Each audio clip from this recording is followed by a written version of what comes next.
Hello everyone, and welcome back to my channel. Today we are traveling back to the United States to the foothills of the Catskills specifically to visit a wonderful vineyard called Bashakill Vineyards. I went and visited here when I was on my kind of Catskills road trip in the summer, and I really loved it, so much so that I wanted to create a dedicated video just to share with you a little bit more about my experience. So in this video, I'm going to share with you kind of what we got up to at Bashakill Vineyards, including the great food that we ate, the wines that we sampled, just pan a little bit around the grounds. Plus, I'm going to share with you some helpful tips on how to plan your visit there. So if that sounds good, let's dive in to the video. Bashakill is located in the town of Wurtsboro, which, as mentioned, is described as being in the foothills of the Catskills, but the vineyard, I keep wanting to say winery, but vineyard itself is actually located in the Bashakill Nature and Wetland Preserve. The Bashakill Nature Preserve has 3,000 acres of wetlands, but apparently also some hiking trails, I think some boating options. So definitely do some more research if you want to combine a visit with perhaps something more active. I would say Bashakill Vineyards is probably easiest accessible by car. However, they are about 9 minutes from the Ottisville train station, which is off of the New Jersey Transit line. And then you would just need to figure out with local taxis how you would get to and from the vineyard. We arrived by car, so I unfortunately don't have any information about that and would recommend that you do your own research directly if you don't have a car. So Bashakill Vineyards actually dates back to 2005, and apparently the area off of Bashakill wetlands makes for a great area to make wine because it has a warmer air flowing off of the wetlands and it protects it from the otherwise frigid New York cold climate. And it is a sustainable winery. They have 12 acres and more than 800 grapevines, and they grow Marquette grapes, Cayagua, and Clarion grapes organically. I hope I'm saying all of those correctly. And they do harvest some of the other ingredients like wild sumac for their sumac spritzer, and they use local farms in their menus. So this is one of those great places where there's no booking in advance. You just come in, first come, first serve, grab a table. There's some in the sun, there's plenty that are covered. I'm someone who can't be out in the sun that often, and we were able to find something covered, although it does get busy on weekends. And there are so many wonderful menu options to pick from. So at the vineyard, you can do wine tastings or just get wines, beers, coffees by the glass. They have their own craft-made wine, local beers, cocktails made from local spirits, non-alcoholic cocktails, and other drinks. All of the wines are vegan, and they have dry reds, off-dry and semi-sweet whites, sparkling wines, rosé and blush wines. So I got myself a glass of the rosé, and basically there's different availability during the season. This is not a vineyard that is open kind of all times of year, so definitely make sure to check kind of A, when it's open for the season, and B, what's on for the menu. So for example, when I was there, they had a Chardonnay, they had a Ludo, which is described as a Vidal Blanc, a lavender white, which was 100% Cayuga and organic with local lavender.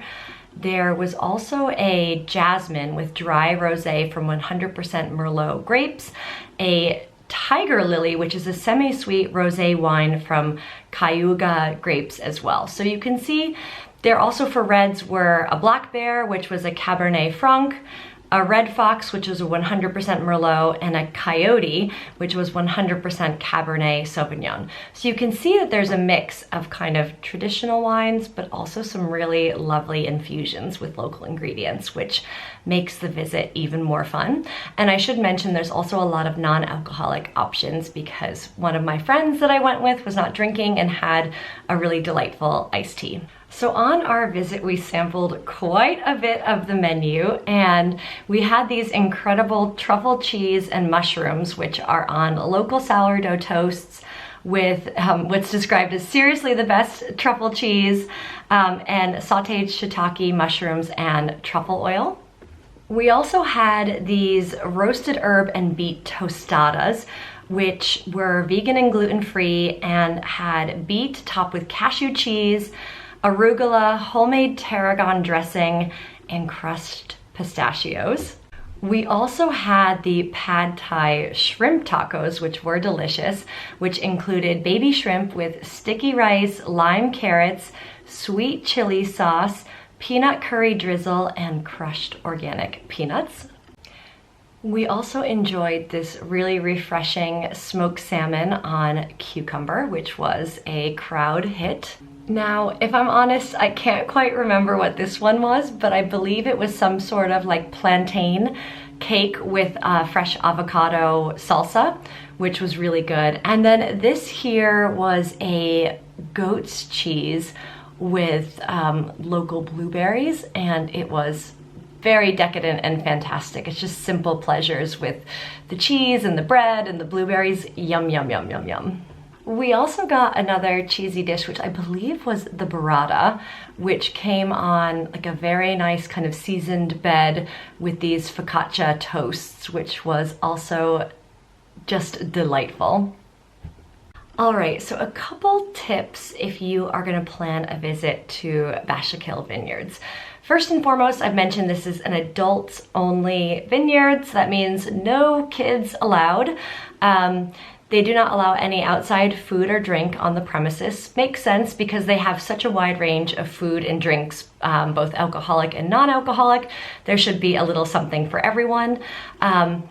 They do not take reservations, so it's first come, first serve. They do not allow groups of over 10. They do allow dogs on leashes, so you can bring your dog.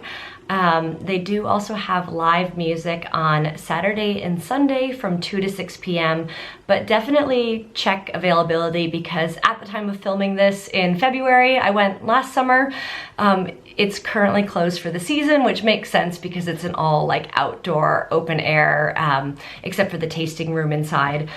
Most of the venue is outside and open air, so it is more of a seasonal place to visit. But what I would say is we really thoroughly enjoyed ourselves. I thought the wine was really good.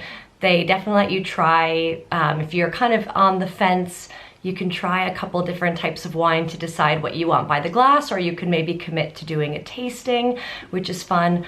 We ordered way too much food, but that's because we knew it was gonna be so good.